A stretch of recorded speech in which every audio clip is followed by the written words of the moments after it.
Yes, I just did walk into my studio. Why do you ask? Oh, the sound is really wonderful. Yeah, it really dies in here, right? It's really nice and quiet.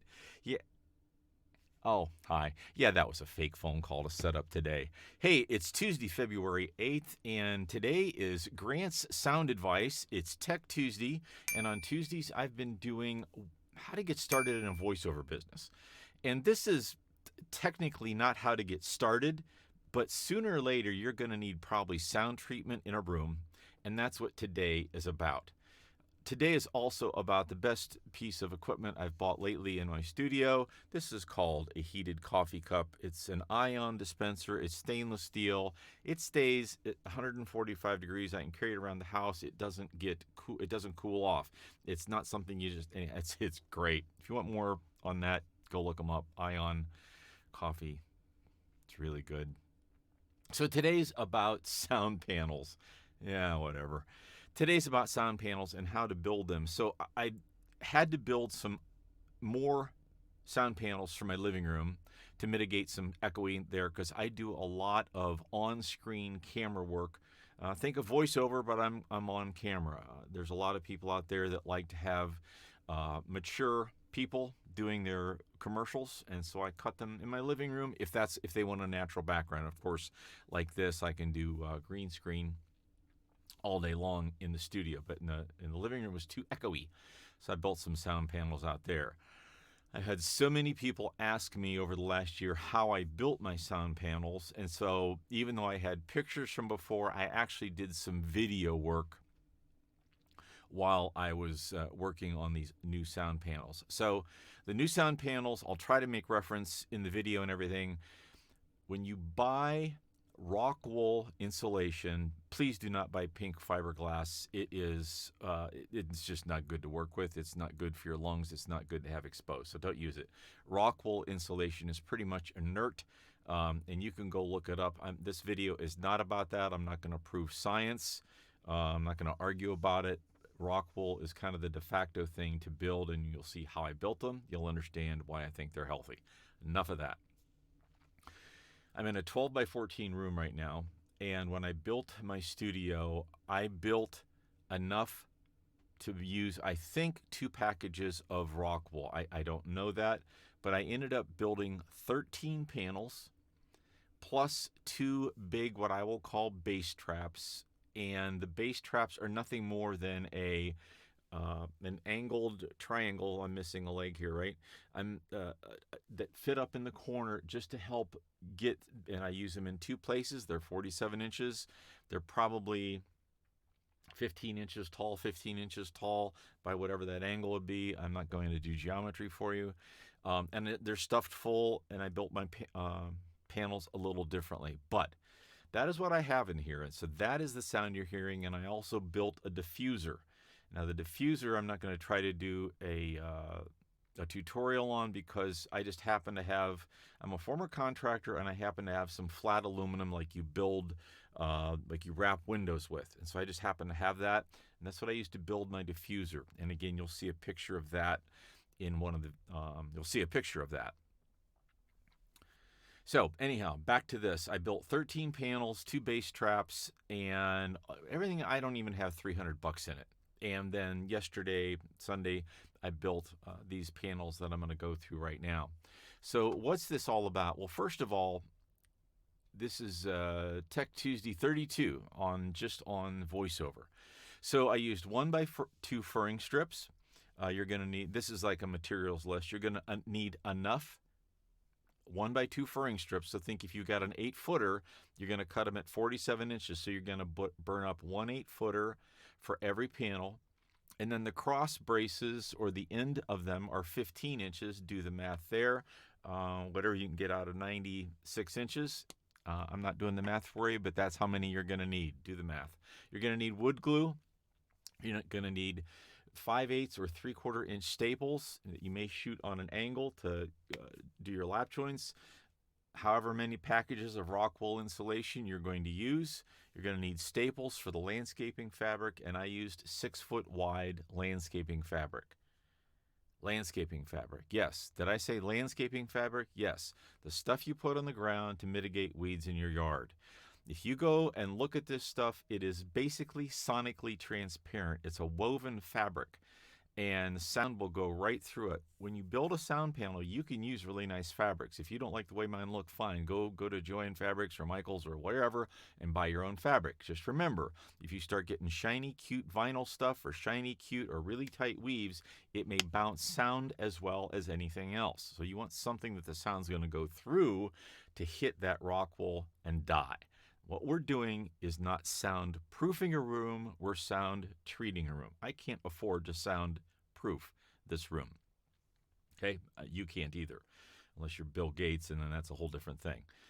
The point here is to interrupt sound waves so they can't bounce across the room. This room already had a really nice thick carpeting in it. It already had the little 12 by 12 acoustic tiles with the little holes in them. So this side of the room has a closet rod and shelving for storing clothes that aren't being used, the long stuff for the winter and whatever, blah, blah, blah. And when I first built my pipe booth, or hobo fort as they're called, I bought a bunch of moving blankets just like a lot of people have. And since that did not work for me, I then just doubled them up and hung them. So all we're doing around this entire room is stopping sound from hitting a hard surface and bouncing. I've even got a couple old sleeping bags in here that I've left open in loose roll against a wall on the floor because I've got to store them somewhere, and why not use them as sound mitigation? So everything I'm doing in here is about stopping sound from bouncing. You'll hear a lot about a ribbon effect coming off of things back to your microphone. Well, folks, I'm looking at 2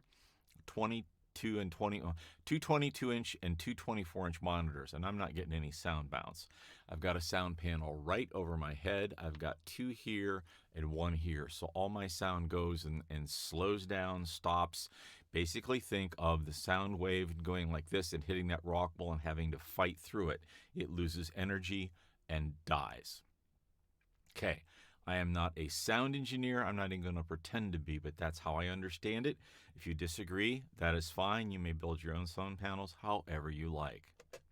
Next, again, the 1x2 furring strips. When you go to the hardware store or Home Depot, Lowe's, whatever, make sure you get straight ones. It's not easy, but you can find them. I got 12 on Sunday, and I got them. You're going to cut them to 47 inches and 15 inches if you are doing a lap joint. So I want to show you a lap joint in here. If you don't have the skills or the tools to do a lap joint, I'm sorry, that's how I did mine. I'm a former contractor. I've got tools. I cut mine on a table saw. Anyhow, enough said there. All right, this is out in my garage, and this is enough for 4 panels. Now, these right now are not 47 inches as Rockwool comes stock, but I'm building some different panels for a different purpose. Rockwool comes in a bag 47 by 15 inches. These pieces over here are exactly 15 inches. These pieces over here for what I'm doing are 34 inches. And what I'm going to do is I'm going to cut a half lap joint like this on the table saw. And about 10 minutes later, these are all half lapped and ready to be put together. So what I'll do next is I will glue all those edges. I will put them together like that and do some stapling. So that's next. You're gonna wrap. Once you build the frame, you're gonna glue them together and staple or screw or however you put your frames together. So you're gonna end up with a rectangular frame. On my studios, I made everything 47 inches because that's how long the Rockwool panels are. On these ones I built for my living room, I overcut them a little bit. The panels ended up at 34 inches, but I overcut the Rockwool by 4 inches, 2 inches aside, so I can just kind of squish it in. It just gives me a little bit more insulation. You could probably cheat the frame at 14 inches too, but I don't think that really does anything. And to be frank, if I had to do it again today, I'd probably just cut them at 34 inches because I don't think I gained anything. But whatever, that's what I did. It probably took me 10 or 15 minutes at the most to put the lap joints on the table saw. I'm not going to tell you how I did it. If you don't know how to use a table saw, then I can't help you with a quick tutorial, but just know that you can do lap joints a whole bunch of different ways. Probably took me about 3 or 4 hours overall to build the panels, and I ended up building 5 panels for my living room, and I've got a couple more to make, hopefully today when I get studio time. After you get the lap joints built, you're going to cut the fabric, and in this fabric, I've noticed that 36 inches pretty well wraps the panel, because you've got a little bit of lap over, you've got some down to the side, across 15 inches, up to the side, and across 15 inches. So that's 30 inches, and you've got a 36-inch wide piece. So what I did was I bought 6-foot wide landscaping fabric. You're going to cut it to probably 50, 54 inches until you figure out the exact length you need to wrap it like a present. And then what I did was I cut it right down the middle, so I've got a 36-inch piece. So 36 inches, again, I go from the frame. Is this allowed? No, here is it. So if this is the frame, I'm going from here down around the frame, back up, and this is, where the insulation sits. This is a wood frame, back up and around and stapling again. 36 inches does it. You pull it taut, it works. So you can see there's a piece of landscaping fabric on the floor. Yes, landscaping fabric. Lowe's, Home Depot, any garden store, landscaping fabric. It's the stuff you put down for weeds. You can see the sun shining through it and see the floor through it. It's about as sonically transparent, sound transparent, as I think you can buy a fabric. If you're really into something spiffy, well, you can do your own thing. And then you can see how the lap joint went together. Gives you a nice strong, I'll show you the next step in a minute. So that's a piece of 47-inch Rockwool. My panels I'm making are 34, but I'm going to overcut them a little bit by about 4 inches. So I got 2-inch overhangs, so they'll stuff back in a little bit. Mark it across, and yes, that is a good old ordinary bread knife. Okay, the fabric was cut at about 38 inches also. You can see it's about the same length.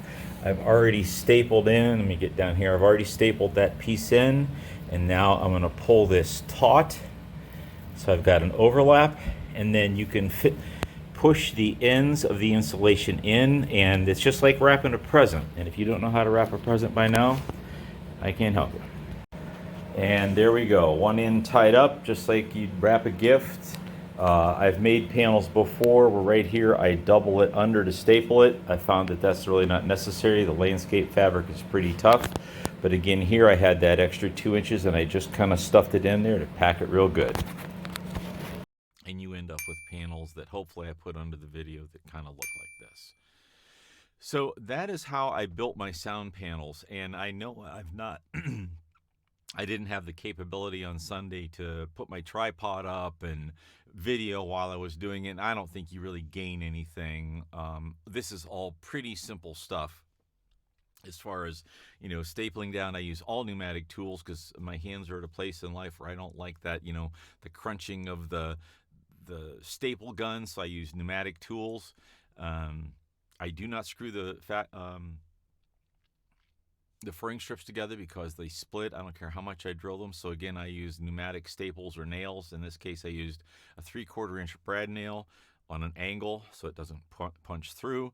If you use longer ones and they punch through, just put the punch through side on the insulation side and it's going to be covered. It's never going to hurt anybody. To mount them on my wall in my studio, I just got an L bracket from Home Depot, Lowe's, I think they're either 2.5 or 3 inch by 3 inch L-shaped leg. Mounted it on the wall. I cut a little hole in the insulation, or in the landscape fabric, and just slid it on the thing. And they've not moved in a year, or however long it was ago that I built them. That's what I did. That's how I built my sound panels. I don't know if this makes any sense or not, but that's what I did. Hit me up at voicepro@grantsvoice.com. If you need more instruction, hit me in the comments below. I will try to give you better instruction. If something isn't clear, I'm sure I've missed something, but I think that's it. And good luck on building your sound panels. They're not really difficult. The most difficult thing is probably somebody that doesn't do woodworking and can't do lap joints, but that's how I did it because it saves room. One other point, by the way, I've seen people build actual frames that go all the way around the edge and put the Rockwool in it. And to me, I wanted as much insulating material visible, as it were, to be able to be the sound to hit the side of that and be absorbed as opposed to being bounced somewhere else. So that's why I didn't use like a 1x3 or 1x4 frame around it. Plus, it's cheaper. You know, wood is not cheap these days. I had to take a small mortgage. I'm just teasing. So anyhow, that's how to build sound panels 101. I hope it helps you. Don't know if it does or not, but feel free to hit me up for any advice. If you need a voiceover artist, I'm out here. If you need some video work done, I can do video production also. Have a great rest of your Tuesday.